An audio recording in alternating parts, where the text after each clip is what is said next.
Manchester United has gone ahead to submit their first Benjamin Sesko offer to a side which goes by the name of Salzburg, and they're waiting to see what is going to come out of that offer they've really put in the for you. Have an update from Frankie de Jong from Barcelona in there for you, and we are having an update from AS Roma as far as Eric Bailly's departure from Manchester United is concerned. He's going to leave on loan with an option to buy. United is going to sell him, or they're loaning him on a long season loan and then will return later in the summer, as they've done to Alex Telles, who has been unveiled as a Sevilla player on loan for close to a full season in there for you. Welcome to United Matters channel. I go by the names of Rock and David, and guys, how are you? And I think this is the last video of the day, and tomorrow we'll be really up and waiting to see what the press conference of Erik ten Hag got to do with us in the for you, because you're going to bring it to you in the for you. It's going to be at around 15-20 hours. That's when the press conference is going to be in there, and I will promise you that after that we are really going to come in through and really tell you what is really said in the press conference in here onto the United Matters channel. Smash the like button, guys, comment and share. If at all you're watching us for the very first time, endeavor to subscribe to this channel so as not to miss out on stories that we do upload daily. I'm really having lots of complaints here for you guys. There is a difference between a premiere and a live stream. I had really relieved myself from doing live streams, that I think tomorrow I'm going to start doing live streams, because people are complaining that I don't really reply their questions either for you when they are really asked. But those are premieres. There is no one can come in and really answer you guys. That's the problem. Those are premieres, guys. So I think I'm really going to start to do what we call live videos, because people are misquoting premieres with live videos. So I think tomorrow I'm going to start to do live videos again in here on this channel, such that you guys talk to me and I talk to you. So because you guys are really so much amazing and nice. All right. Except especially the guy from Ghana, is it Donka in the for you? One of my biggest followers onto this channel really was complaining, and I said, oh my, why should you complain here? I can really go on and go live. So I'm going to do lives in the for you, and sometimes I'll be ready to call you in to talk to me and tell me what you think about this game of football of United in the for you. So let's go to the story of Benjamin Sesko. And before we really get into that, I had forgotten something, guys. Guys, we want to hit 10,000 subscribers before the end of this month. You get? We are just in the early days of this month, and I think we are left with close to 27, close to 4 weeks to the end of this month. So guys, let's make it a point. Let's make it sure that you really subscribe. Whoever watches this video, endeavor to subscribe, and let's see ourselves hit 10k subscribers this month. Are we together?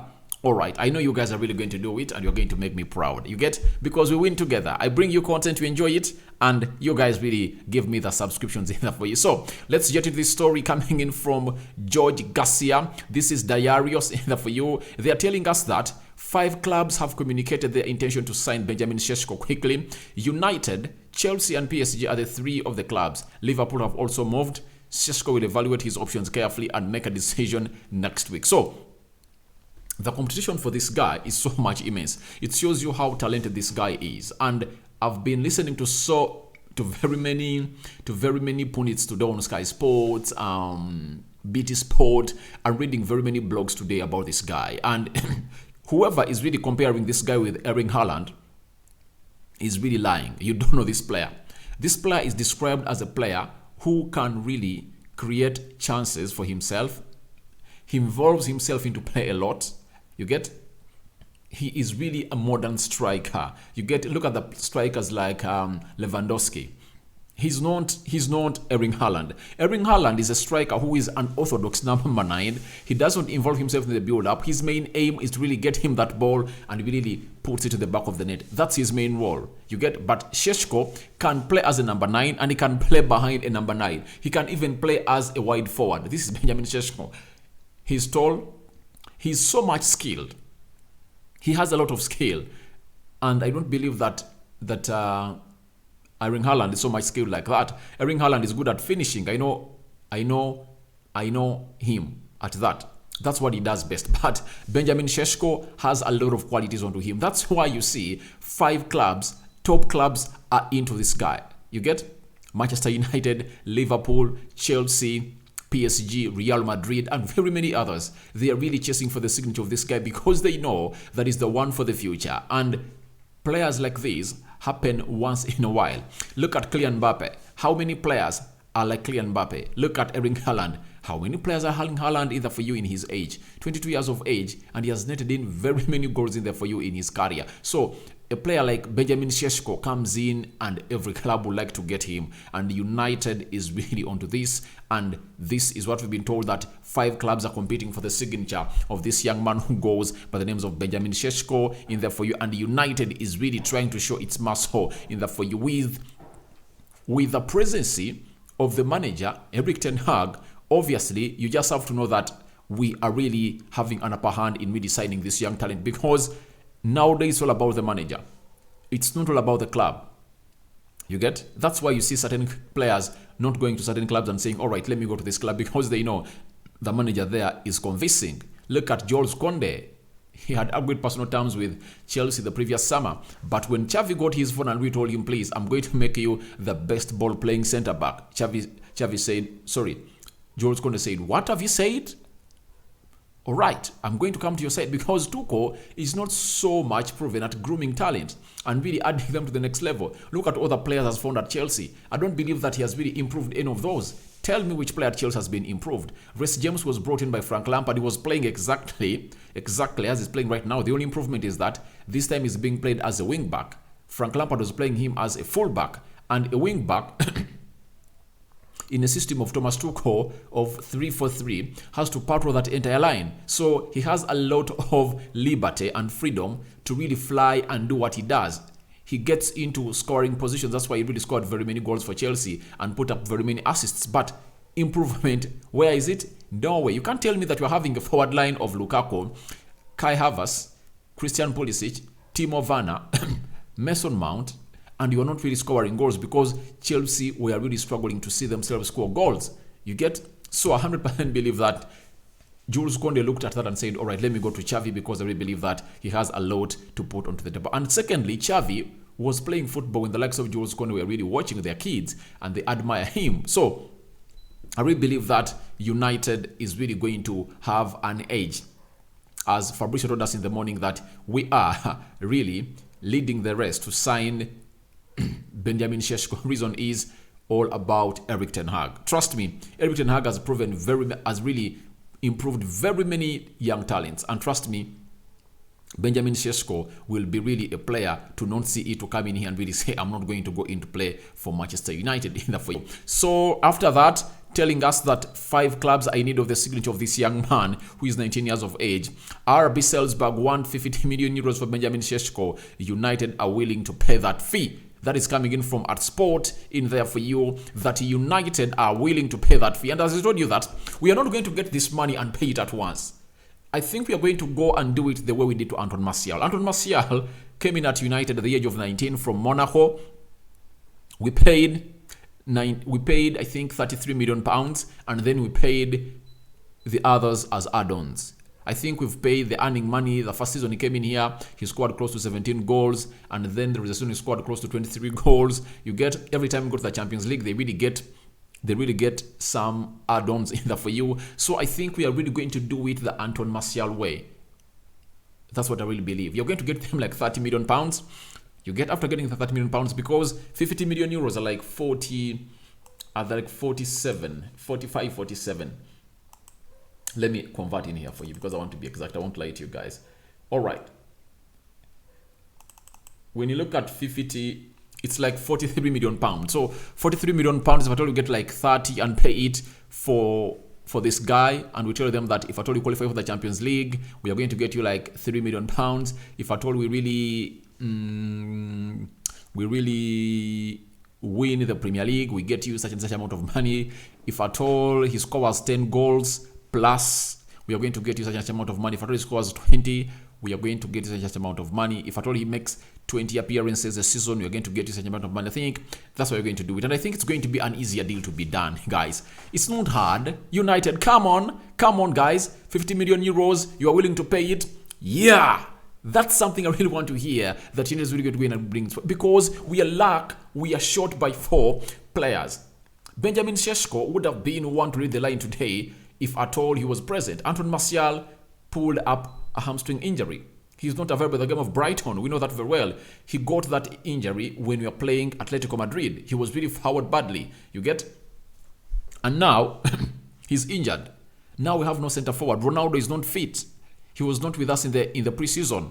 And that's why news is telling us that however much is looking sharp in training, the manager really wants to get either use a false 9 in the names of Bruno Fernandes and play Christian Eriksen into the central attack midfield role, then let Rashford play wide, or get Elanga to play wide on the left, and then Marcus Rashford in the line. That's the plan of the manager.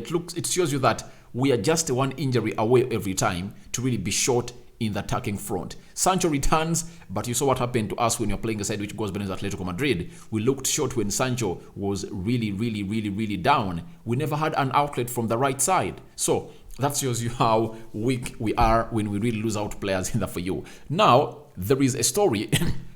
This is where I've gotten the title from. These are the guys that broken this story, and that's why I've really said I can't sleep without doing this story. There is Rob Viskovic and Sport Slovenija in the for you. These are the journalists that broke the story of this guy. They are the ones that broke the story. Very many people turned it out until Fabrizio Romano came out and confirmed to us that indeed United is chasing in for the signature of Benjamin Sesko. Now, Rob Viskoski and Sport Club Slovenia have told us that Man United have made an offer for Benjamin Sesko. The deal is accelerating and moving. When you hear things that we've put there an offer, obviously just know things are moving the right way, and we have every reason to jump and jubilate. United, I will believe that we are really going to have a good summer, according to me. Amidst not having signings at the beginning of the season, I think we are really going to get in more 3 or 4. Benjamin Sesko, an offer has been made to RB Salzburg for Benjamin Sesko. You get? An offer. United have made an offer to Benjamin Sesko in there for you. So, personal terms, I think they're really going to be agreed and everything is going to go on as planned in there for you. And trust me, this deal is going to happen. It's going to happen. United need to get this deal happening because Anton Martial getting an injury has already thrown the board into tatters. They are now into pressure. You get Ten Hag is really banging the table, telling them, guys, I told you that we need another center forward. Do you see what's happening right about now? You see, this is what I told you about. Go in and get me that player. And obviously, the board are really trying to get in signings as soon as possible because they know they really rated off last season by not bringing a permanent manager around November when they sacked Ole Gunnar Solskjaer and they brought in an interim. The interim manager, Ralf Rangnick, told them in January that please get me either Boba Kamara at 5 million euros or Zakaria at 5 million euros from Germany. Those were CDMs. He needed them. He needed a center forward. Julian Alves was just at 18 million euros and United would have really spent close to 23 million euros during the January transfer window and they couldn't. And you saw where the season ended. It ended us having the worst ever Premier League season. You get? So, what United is all about is not to really replicate what they did last time. They need to back the manager. And when they don't do it, the fans are really going to go for them. The fans are really going to go for them. So that's why you are seeing this story that United have made an offer to Benjamin Sesko in here for you. So they've made an offer to Benjamin Sesko. So we are going to know how much is it, who is really receiving it, and has it been accepted? Has it been rejected? Because in this process of the transfer, you have to first talk to the club. So you have to first talk to the representative or agent of the player. When you agree that, all right, we are agreeing to come, then you approach the club. United has already talked to the agent and representative. They are okay with the deal to United. Now, United talked to our Salzburg. Salzburg told them 150 million euros. That is like 43 million pounds. So, United have gone ahead to make their first offer of Benjamin Sesko, and you're waiting to see what is really going to happen from that offer. So, keep your eye onto this channel. That is United Matters channel. I will always let you know what is happening as far as Benjamin Sesko is concerned to Manchester United. So, smash the like button, guys. Comment and share. That is all about about Benjamin Sesko, and let's get into another story either for you. But looks like United are really going to be having a very busy summer in this window, because trust me, they can't really let it out and power themselves down. Because remember, on Sunday there's a demonstration planned, and United doesn't want to hear things concerning demonstrations. You know that very well. So they really look like they need to be.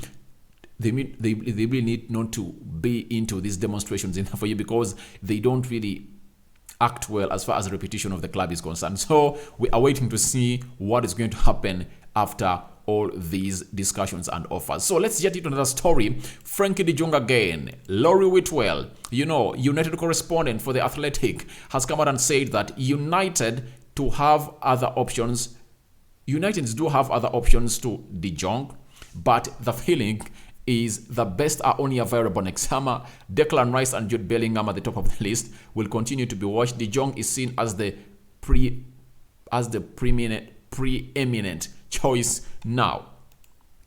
When I read such a story coming in from the club, because this guy is being fed by the club, it really reflects back to what Erik ten Hag really said when he was really doing a media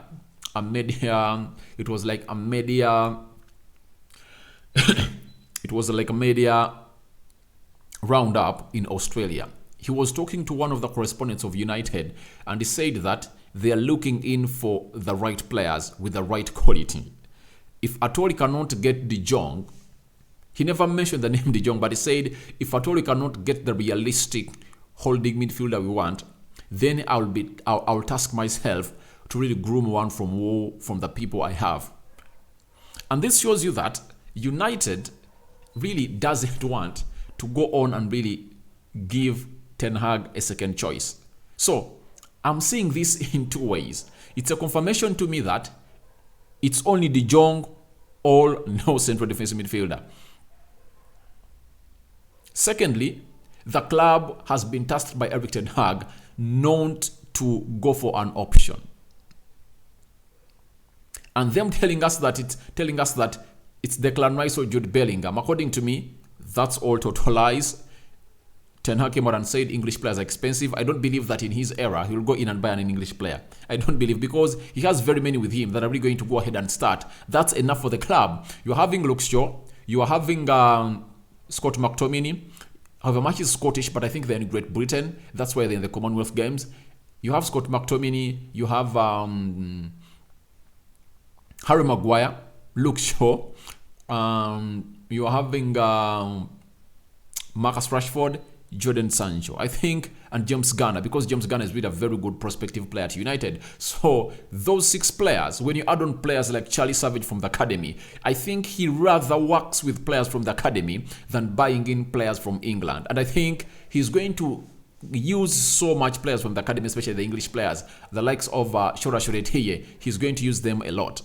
I will believe he's going to use them a lot, because he will believes that it's better to groom yourself an English player than to go in and really buy in an already made product as an English player, because they're expensive. For Erik ten Hag, he really believes that £56 million should go for a top quality player.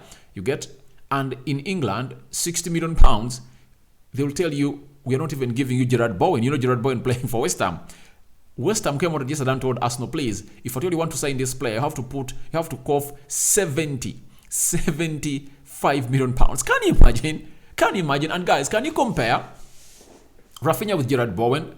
Obviously, when you look at their stats, they're the same, but talent-wise, Rafinha's ceiling is very much up there for you, because he is really talented. But English players are expensive. That's why Erik ten Hag, I don't believe, is so much into this English pairing, in the way that Declan Rice and Jude Bellingham coming back into the mix. I don't believe we are really going to sign such players in the era of Erik ten Hag. We won't.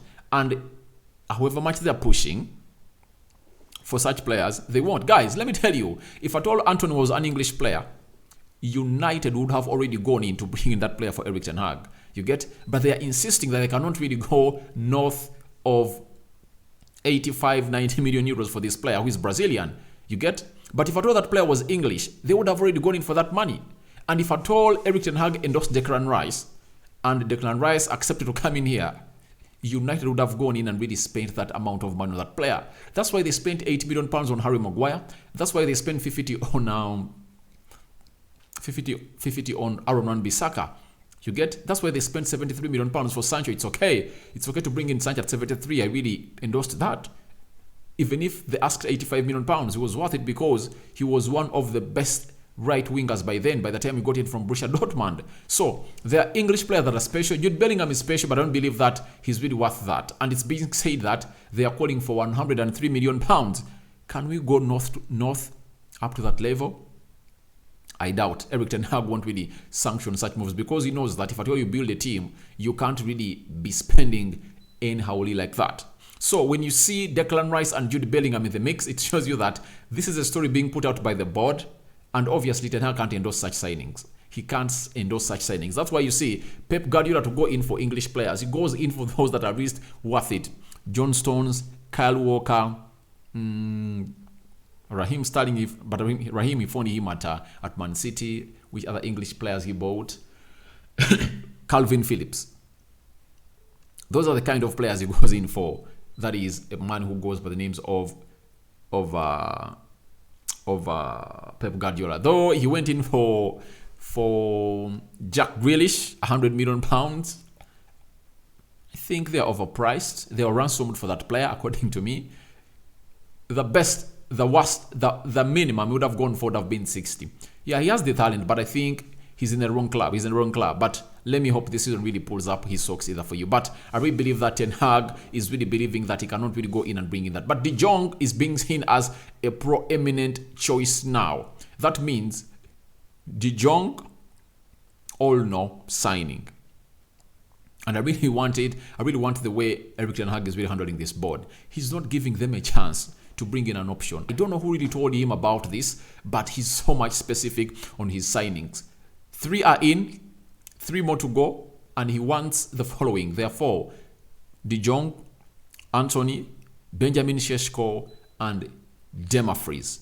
4 players, and he doesn't want options. He's not looking at options because he's so much specific. That's why he's saying, I'd rather play Lisandro Martinez in my central midfield, other than really getting in a player I don't trust to play in the central midfield. Obviously, we are having plenty into the central defense. Harry Maguire, Victor Lindelof, Rafael Varane, Eric Bailly. You get? We are having a lot into the central defense. So I think he has it in plan that if at all really he doesn't really get what he wants as a central midfielder, he'll go in and really bring in.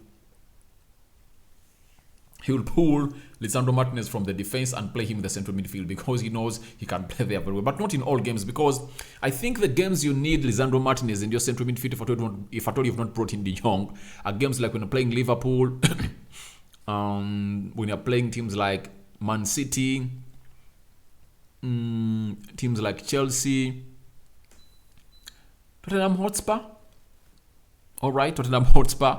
Okay, those top 5 clubs. In the top 6 clubs, in the top 6 for you, you can really put in Lisandro Martinez. But games concerning Brighton, Newcastle, those you can really play with Freddie, Eriksson, Danny Van Beek in that midfield in there for you, with Scott McTominay. You can really try to go in and really win the midfield battle if at all you're really having a manager like Erik ten Hag. Because obviously, in the style we're going to play in the Premier League, we are going to be having a lion's share of the possession. And that enables us really to get that ball and really pass it through anywhere we want across the pitch. And will dominate the engine room. I know that very well. Because when you look at United, that game of Aston Villa really taught us a lot of things. And it showed you the reason as to why they brought in a player who goes by names of Eriksson. In the game of Aston Villa, where we drew 2-2, our last game in Australia, where we drew 2-2 against them, it was evidently seen that we lacked a person to control that midfield. And I really believe that even if Lisandro Martinez was available and would have started in the central defense on the left side of the central defense, I believe that the manager would have gone for a Lisandro Martinez push from the central defense to the central defensive midfield. Then he brings in Rafael Varane to partner with either Lindelof or Harry Maguire, and then brings in an Eriksson. You get? Then he really gets Bruno Fernandes to play wide, and then bring Eriksson into the central defense, into the central attack midfield role, and then we get total control of that game of football. You get? I think that's what would have done. Lisandro Martinez, Danny Van Beek in the down midfield pivot, then you put Martinez ahead of them to really gain back the control that we had lost. So I really believe that we have options to come in through and put on the field of play and really try to control this game around. So I've heard someone saying that we are going to play Brighton. This manager is in the Premier League, and I ask myself, there is no situation he's not going to be told and explained when you're going to play a certain team in the Premier League, because McLaren is sitting right onto the guy. If you are having a person or a manager who knows the Premier League from way back when it started up to now, it's McLaren. And that's the main reason as to why he was brought onto this side of Manchester United. So I really believe that we are really going to be having a fantastic season. We might not really get to the top 4, but I have a saying that we're going to get to the top 4 because these teams, our players are not as bad as people really come here and really replicate them. But there are some departments where we're lacking quality, like that central defense midfield. I really believe that if the midfield is okay and the defense, you can really get Garnacho on the ball a lot and you can really sit down players. You get Amad Diallo, Elanga can really put up a show, provided you get them on the ball a lot. That's what we need to see them doing. We need to see our midfield really getting them on the ball a lot.